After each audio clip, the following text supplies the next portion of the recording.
Hello, my name is Jennifer, and welcome to my Sims 4 news video about the November 25th, 2019 emergency game update for Standard and Legacy Edition. Now, earlier today, at the time that I'm reporting this, SimGuruNick tweeted in advance of the patch that there was a patch coming, which of course it has been released now, that was supposed to fix some of the more game-breaking issues that were caused by EP08 patch. So it was a heads up to remind us to back up our saves and to remove our mods, which is standard practice for preparing for a game update. I also recommend before you go into your game to delete your local thumb cache file, and I always like to repair my game after the game update. So here is SimGuruNick's tweet with a summary of what was fixed. There were essentially 4 things fixed. There was an initialization error for Mac users on the Legacy Edition. There were some error codes that pertain to University, and for the base game, needs were decaying twice as fast, and there was some code protection for mod-related crashes. I will link to the patch notes down below, and here is just a summary of what the new update version numbers are. So this is what you should see for your game, depending on which one of these you're on after you've done the update. Now, here's sort of a summary. 1 of them pertained to Legacy, 2 things were for Standard Edition base game, and 1 was for Discover University, and I'm going to touch on them a little bit closer here. So for Legacy Edition, an issue was introduced that prevented several languages from being able to properly run the Legacy Edition. This occurred due to the game client not reading its initialization file in the correct place, which is required in order to launch in the player's chosen language. And as a result, the game would crash upon launch if English was not installed.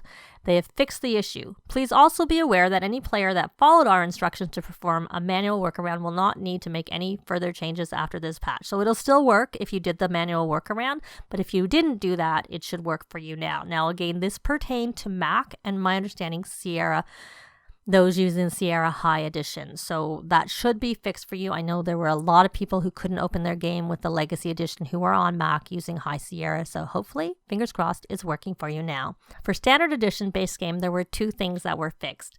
The issue introduced with the last patch caused a toddler's needs to decay twice as fast. And as much fun as toddler motive juggling may be, it made it impossible to care for more than 1 toddler at a time and could easily result in the toddler being removed from the household. We have addressed this issue and returned toddlers to their normal needy selves. And then there were some issues addressed that were affecting crashes that were impacting mod users. Now, with respect to the first comment about the toddlers need to decay twice as fast, I think some of them seemed like they were faster than that. But SimGuruNick also tweeted afterwards, to be clear, even though the patch notes specify toddler needs, the fix was not toddler specific. All age groups should be fixed. So he said to let him know if that wasn't the case. And I had noticed that teens were especially more hungry than they had been in the past. And I've seen reports of children having issues with hygiene and just generally just reports for random things. I didn't find this affected all of my saves, but I did find it affected enough of them. And I did go into one of my saves where I had 2 toddlers and I tested it to see whether it seemed to actually be working, and it did seem to be working for them. They were their normal needy selves and not the extra needy selves they had been when I had played with them between, after the update and before today. So that does seem to be fixed, at least for me, I'd have to say. And then the other thing was that with respect to the mod-related crashes that were happening that were fixed in today's patch, SimGuruNick is saying you should keep your mods up to date, but there shouldn't be any more crashing for the below reasons in case, of course, you're still out of date.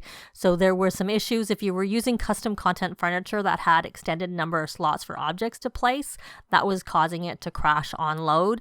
And then there were some issues with custom motive need to the needs motive panel was causing it to crash too. So those are things that are supposed to be fixed. And then further to the CC furniture, little one Amy tweeted and said, does that mean we can use them? And SimGuruNick said he didn't know if all the slots would work, but it shouldn't crash. And then she came back and said that it works again, and thanks for fixing this. So hopefully that means that actually the extra slots are working, but I can't actually tell for sure.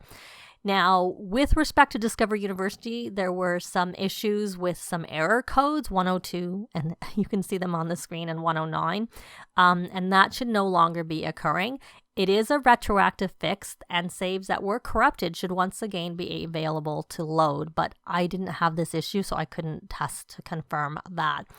So if you're a mod or CC user, I haven't seen anything that indicated today's update broke them further, and if anything, it fixed it. And I did get this confirmation from Deaderpool about the update and MCCC, which indicated that it didn't have any issues with MCC or nothing reported, which was what was to be expected.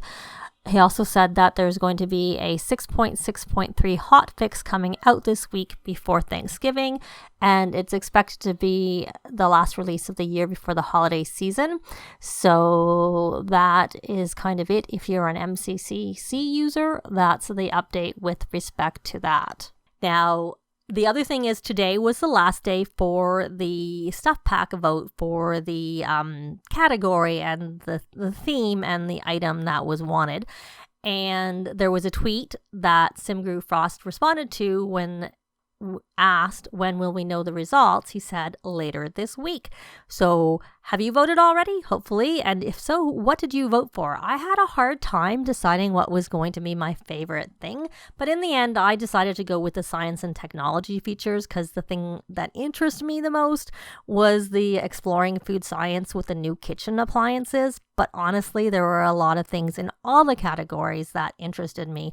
I think with the arts and crafts, which really interested me, I kind of honestly would prefer a game pack where we had more of the things, but then again, all of them were really good. So it was a really tough call deciding what was my favorite.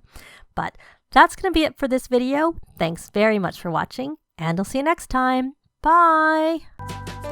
This has been Jennifer. If you have any comments or suggestions, please leave them below. I'd love to see them. If you liked the video, please leave a like. And if you'd like to see more videos of challenge, let's plays, tutorials, and occasional speed builds, please subscribe if you haven't already done so. Thanks very much!